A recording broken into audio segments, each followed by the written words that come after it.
Here's one of the second factors that led to the development of quantum mechanics, and this comes after the experiments of Max Planck and the ultraviolet catastrophe, which we talked about in one of the previous videos.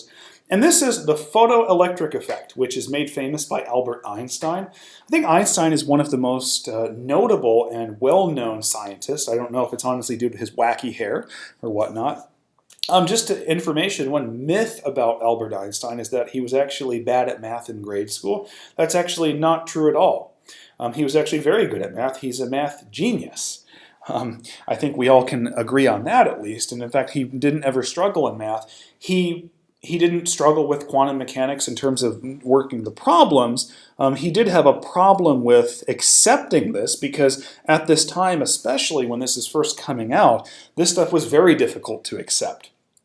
Because it went against everything that had been done before, even though it turns out that, for all we know, they were right. Scientifically speaking, Einstein is known usually actually for his work with relativity, which is used to model systems that move very, very fast. But actually, what won him the Nobel Prize was his work with the photoelectric effect. So here's what he did. He had a metal plate, and he evacuated the system, made it in a vacuum. There's nothing in there except the metal plate. And what he did is he shined light of a given intensity on the plate. Now, assuming it was a low frequency of light, but if he varied the intensity, it didn't matter how he varied it. It could be low intensity, very, very high intensity, nothing happens, right? But then what he did is he started keeping the intensity constant, but he started with a low frequency, and then he started increasing the frequency of light that's hitting the metal. Okay? Before I go any further, I want to explain this graph because it's going to be vital to understand what his experiment was. On the y-axis, this is kinetic energy of electrons that will eventually be ejected from the metal. On the x-axis, we have the frequency of light that's hitting the metal. So you can see at low frequencies, nothing's happening, okay? When the frequency of the light is low, no electrons are ejected. But what Einstein did is he kept cranking up, slowly but surely, cranking up the frequency. Still nothing. Then finally, he gets to a point where he's cranking up the frequency, and finally, he gets an electron to eject. And he measures its kinetic energy. And then he cranks the frequency up more. And then the electrons ejected have more kinetic energy. He cranks the frequency up a lot, and the electrons have more kinetic energy. And what he does is he plots the kinetic energy as a function of the frequency of the light.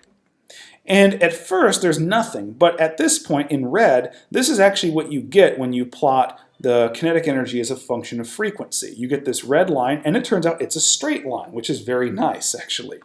Okay? This purple line is nothing. We'll actually go into that later. That has nothing to do with what he actually plotted. But nothing at first, and then he gets to the threshold frequency, and then after that, the kinetic energy varies linearly with the frequency of the light. Okay? This is a very important finding for a number of reasons. So, when we have a straight line, we can model it with y equals mx plus b. Y is our kinetic energy. We'll call that Ke.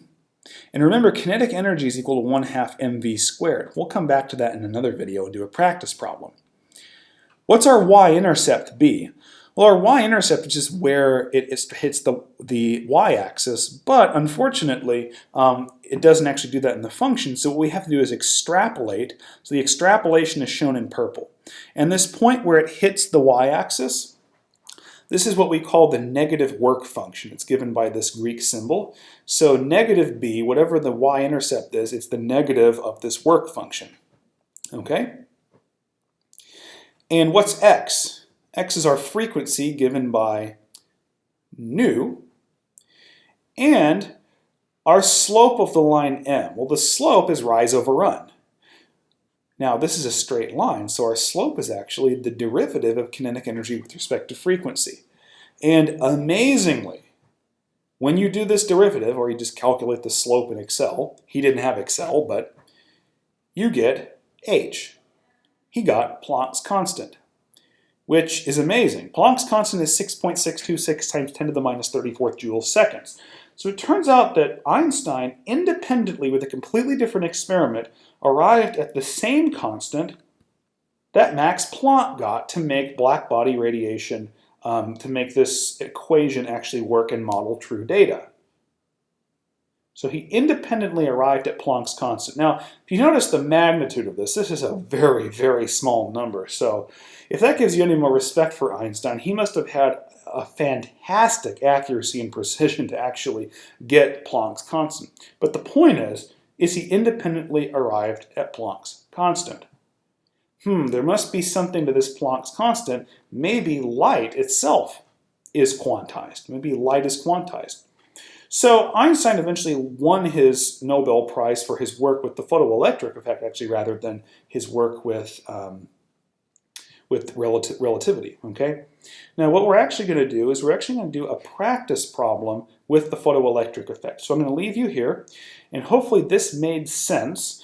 And we're going to come back and actually do this practice problem and hopefully get some sense of how you deal with this, because actually they can have you do problems like this in the realm of physical chemistry. Thank you for watching this video. Make sure to like and subscribe.